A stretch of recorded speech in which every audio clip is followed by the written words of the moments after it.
So, in the wholesaling business, more than any other business that I've seen, people seem to really want to partner up with other people.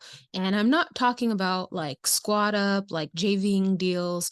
You find a deal, I sell it. All of that's fine and great, leveraging each other's strengths and weaknesses. I mean, partnering. I have had over 150 mentees in virtual wholesaling, and a lot of people decide to wholesale locally in that. And I see time and time again people in my community saying, I got this partner and XYZ, and it didn't work out. And now I'm starting all over by myself. And I think the best way to mitigate the risk of these partnerships falling apart and you having to start your entire operation all over is just don't partner with anybody. With wholesaling, especially, which is my expertise. So I don't want to talk about any other business, but if this applies to another business that you're in, then if it applies, let it fly. But with wholesaling specifically, I see a lot of people partnering up for one of two reasons. They either don't want to spend all the marketing money themselves. So they want to just 50-50 on marketing costs. Okay, makes sense. Or number two, they feel like they're not good at a certain part of the business. So they want to bring in someone that is good at that part of the business. So let's break this down. And I want to explain my stance and my opinion on why you should not partner with people in wholesaling.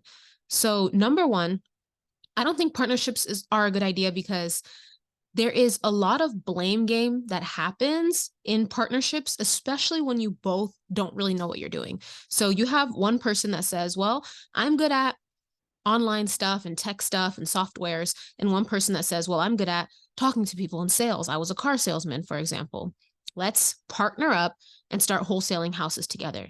It sounds like a good idea, but the reality is the business of wholesaling is very simple, but it's something that should be learned before you decide to partner with someone. Because if you learn the whole thing, you might realize that you can actually just hire someone instead of partnering and splitting 50% of the profit with somebody else. Every wholesale deal isn't going to be a 50K or a 30K or a 20K deal. So when you do have a 50% partner, remember that you're splitting all of your assignment fees with that person after you pay whoever it is that you need to pay on that deal. And I'm not talking about you want to have this huge wholesale operation. You've already done a bunch of deals yourself and you found the perfect partner that matches your weaknesses. Their strengths are your weaknesses. That's not what I mean. I mean, when you're starting out wholesaling and you haven't done a deal, or maybe you've done 3 or 5 deals, but you're not doing deals consistently every month. You don't have systems. You don't have processes. You don't need to be partnering with anybody, because wholesaling in that way and doing 1, 2, 3 deals a month is a one-man sport, and it can be really lucrative for a one-man team. Not everybody has this goal of making $10 million a month. I mean, a year, $10 million a year, $5 million a year, or $100,000 a month. Not everyone has that goal. So if you're doing 3 deals that are $10,000 a month and you're making $30,000 a month and you're able to keep all of the profit from that and all your spending is on marketing, that is a really good business for a solopreneur, self-employed, whatever you want to call it. But when you take that small business model and you add a partner to it, now you're making half of that. And after marketing expenses, you might not even be making $10,000, $12,000 a month. And you don't know what month is going to be 50K or 80K or 30K when you don't have it dialed down. On the other hand, if you do have it dialed down and you are consistently doing 5 deals a month, 8 deals a month, whatever that might be, then you probably have the money to go ahead and hire someone who has the strengths that are your weaknesses. I have been in multiple partnerships throughout my wholesaling career. And to be totally honest with you, most of the time that I partnered is because I just felt too overwhelmed by the day to day because of all of the other things, like raising 2 children by myself mainly. And it's like I'm so distracted and overwhelmed by that I do need the help. So splitting 50% of the profits isn't bad for me to be able to also have the time to be a mom. And that's for me as a single mom. But in reality, a lot of the things that I partner for, I can hire. I can hire sales managers. I can hire sales team, and the things that I'm good at, I can continue to do and hire dispositions manager, which I have now. But going back to the first time I partnered with anybody, it was literally because I didn't want to make all of the acquisitions calls anymore, and I was burnt out and I was tired. So I split half of my business, and at this point, I am doing 3 to 5 deals a month. But that's when I realized, wow, I'm going to have to do 10 to 15 deals a month to be able to make a good amount of money with a partner. And that's the reality of partnerships. You need to be doing way more than you need to be doing when you're by yourself if you're going to have a partner. And number two, forget the money, forget the time. Maybe you just feel like you don't have all of the skills needed to be great at this. If that was me, talking to you as a mentee or somebody in my community, I would definitely give you the advice that it's better to learn and get those skills and develop those skills versus partnering with someone or hire someone that has those skills. Maybe you do 2 or 3 deals a month by yourself for 6 months, you save up some money and you're able to bring somebody on. And I know that this is probably a little bit controversial, but I see a lot of people start wholesaling with somebody else as a partner. And a lot of times they end up not working out and passing a lot of the blame to one another on why it didn't work.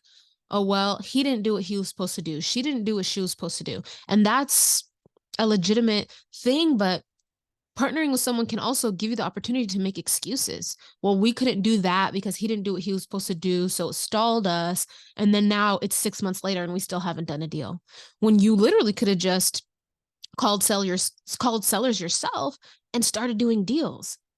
So this is like a big conversation I have with a lot of people in my community when I'm teaching them about virtual wholesaling. And the first thing they say is, well, one of my cousins is one of the top salespeople at CarMax. I think he would be a great acquisitions person. I'm going to partner with him. Well, before you do that, why don't you build out your systems, your processes, start doing deals yourself, and then bring him on as a salesperson? Because then you don't have that person making 50% of all the money and also making 50% of the decisions. And this is my third and final reason why I don't think having a partner is beneficial when you're starting out your wholesaling business, is because the decision making, you have to agree on where you're marketing, how much you're spending, what you're doing, how you're following up, how your transactions are going to happen, how you guys are dispoing. And these are all things that are built out over time. And it's easy for you as a one-person team to make those decisions. But when 2 people have to make a decision about something, things get delayed and it can take forever for a simple decision to get made, when you really could have passed that step in the business and already been making money.